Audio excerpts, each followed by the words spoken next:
Assalamualaikum warahmatullahi wabarakatuh. Kaum muslimin dan pemirsa Ustaz Mulla Channel dimanapun berada, yang saya muliakan dan dimuliakan oleh Allah Subhanahu wa Ta'ala. Ada seorang pedagang minyak wangi yang sangat terkenal. Ia adalah seorang soleh dan sangat tekun beribadah. Ia terkenal sangat dermawan dan senang melakukan kepedulian sosial, dan dia juga terkenal sebagai orang yang sangat penyabar.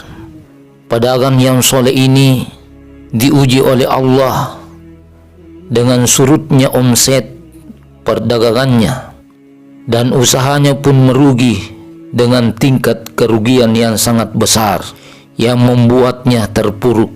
Namun ia tetap gigih dan teguh mendekatkan diri kepada Allah. Suatu hari ia berjalan-jalan ke sebuah pantai. Di pantai itu ia melihat seorang penjual burung-burung. Dia tertarik dengan burung-burung itu dan ia pun membelinya untuk diletakkan di kedai minyaknya agar menarik perhatian para pembeli. Usaha ini tidak membuahkan hasil, bahkan minyak jualannya habis untuk membiayai perawatan burung-burungnya, dan pedagang itu tidak mempunyai apa-apa kecuali burung-burung itu. Pedagang itu sangat terpukul dengan kebangkrutannya. Meski demikian, ia tidak pernah memutuskan doa malamnya. Ia selalu bertawajjuh ke hadapan Allah. Imannya lebih kuat dibandingkan dengan kebangkrutannya. Baginya, harta boleh hilang, namun pembuat harta tidak boleh akan hilang dalam dirinya. Suatu malam, pedagang soleh itu bersimpuh dan bertawajjuh di hadapan Allah dengan penuh kehusuan, dengan melantungkan sebuah doa. Ya Allah, penolong orang yang meminta pertolongan, tolonglah hambamu ini. Ya Allah, penolong orang yang meminta pertolongan, tolonglah hambamu ini.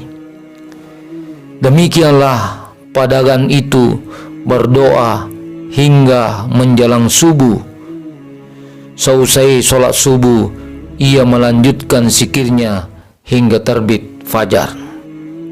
Karena memang di dalam hadis dikemukakan Rasulullah SAW pernah bersabda, "Man shallal ghadata fi jama'ah, summa qa'ada yadhkurullaha hatta tatlu syams, summa shalla raka'atain, kanat lahu ka ajri hajjati wa umrah." Barang siapa yang melakukan salat subuh secara berjamaah, kemudian duduk berzikir kepada Allah hingga matahari terbit, kemudian dia sholat 2 rakaat, maka baginya seperti pahala orang yang melaksanakan haji dan umrah. Hadis ini diriwayatkan oleh Turmusi. Ketika matahari terbit, pedagang itu dikejutkan dengan suara burung yang menirukan suaranya ketika berdoa. Ya Allah, penolong orang yang meminta pertolongan, tolonglah hambamu ini. Ya Allah, penolong orang yang meminta pertolongan, tolonglah hambamu ini.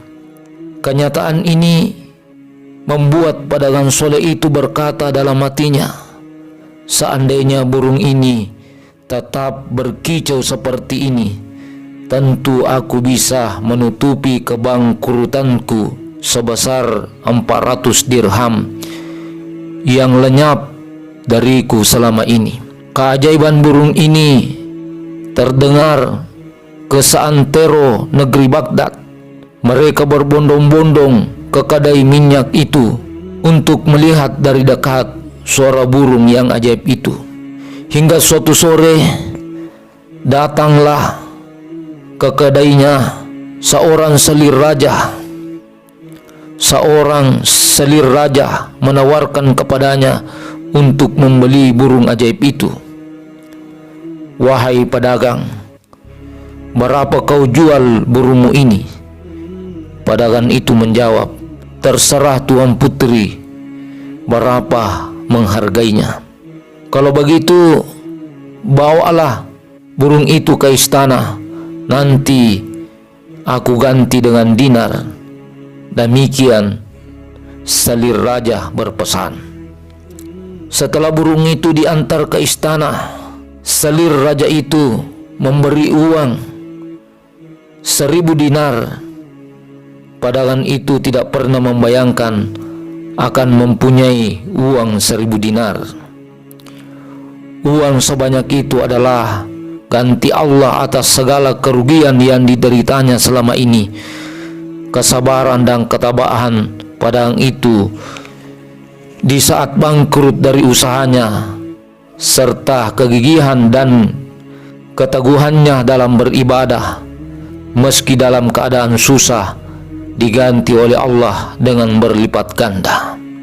Kaum muslimin dan pemirsa Ustaz Mullah Channel dimanapun berada yang saya muliakan dan dimuliakan oleh Allah Subhanahu wa Ta'ala, hikmah yang bisa diambil dari cerita sufi ini adalah: yang pertama, orang yang bersabar, tetap beribadah, berdoa, dan bekerja keras, maka Allah akan memudahkan jalan baginya. Yang kedua, orang muslim tidak boleh berputus asa atas ujian yang diberikan kepadanya. Boleh jadi itu adalah surat cinta Allah kepada hambanya, agar hamba itu rajin beribadah, berzikir, dan berdoa kepada Allah. Yang ketiga, Allah berfirman di dalam Al-Quran, "Wa may yattaqillah yaj'al lahu makhraja wa yarzuqahu min haitsu la yahtasib." Surah At-Talaq ayat 2-3. Barang siapa yang bertakwa kepada Allah, maka Allah akan menjadikan baginya jalan keluar, dan Allah memberikan rizki kepadanya melalui jalan yang tidak disangka-sangka. Semoga ada manfaatnya. Akhirul kalam, wabillahi taufiq wassadah. Assalamualaikum warahmatullahi wabarakatuh.